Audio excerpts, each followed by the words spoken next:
Well, Virginia Pietromarchi is a journalist with Al Jazeera Online, and as recently you've just returned from the refugee camps in Chad. Thank you very much for joining us in the set. Can you just tell us a little bit about what you saw in these refugee camps and I guess the conditions that they are facing there? Yeah, I mean, the conditions are absolutely dire. I mean, as just you mentioned, there are 100,000 people who actually fled violence from Sudan, specifically Darfur in the case of Chad. They have absolutely nothing, like you name it, water, toilet, shelters. They need everything possible, imaginable. We have been talking with women who had barely been able to feed their children for days. We're talking about a woman who fled her village after her husband was shot dead in front of her, and she was able to just get, one blanket for her 3 children. So these are the kind of refugees you see who literally fled in a state of absolute emergency and immediately without any warning. And I mean, the UN are of course doing as much as they can. WFP has been able to give some rationing for about 50,000 people, but they can do that only for a month. Now they need fundings for the next 6 months. The UNHCR is also working around the clock to provide first aid, humanitarian aid, but of course they have another logistical challenge, which is to relocate all these 100,000 deeper into the country. And this is for 2 main reasons. One is security, because fighting is still ongoing along the border, and you're literally there and you hear gunfire just across the border for how close you are. And, and then, and the last reason is due to rain season, which is due to start in 4 weeks' time. And by then, whoever is going to be along the border is going to be completely isolated due to rivers, which are going to form on that side of the country. And I guess before they even get there, there's the journey that they've had to make from Sudan. Can you tell us a bit about some of the stories you heard about, them trying to escape the fighting? Yeah, well, so that's another grim story.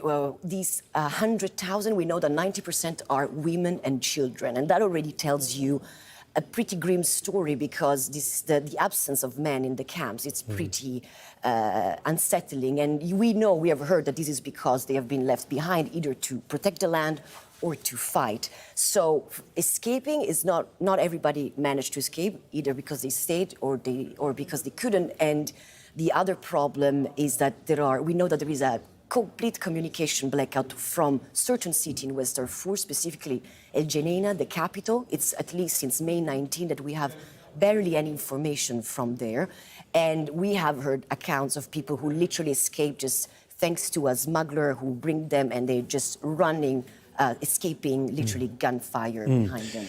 What about some of the accounts that you heard about the situation in Darfur, where the violence has, I guess, taken on a slightly different dimension, hasn't it? Yeah. I mean, as you mentioned, fighting in Darfur has taken its own dimension. Definitely there are cities where the confrontation is between the army and the rapid support forces, but in many villages and in many other towns, the confrontation is actually between Arab armed men and non-Arab communities. Now, this is a sort of confrontation that has been ongoing for a long time due to the competition over water and land resources mostly. But that has taken a pretty grim turn, and we have heard harrowing accounts about the fighting between these 2 communities, with the Arab militia with the upper hand, much more well-equipped and armed. I mean, we have heard reports from El Geneina, people, 50 families, hiding inside one apartment, running from one room to another one to escape bullets, because they don't know, and they have to take turns to go and fetch water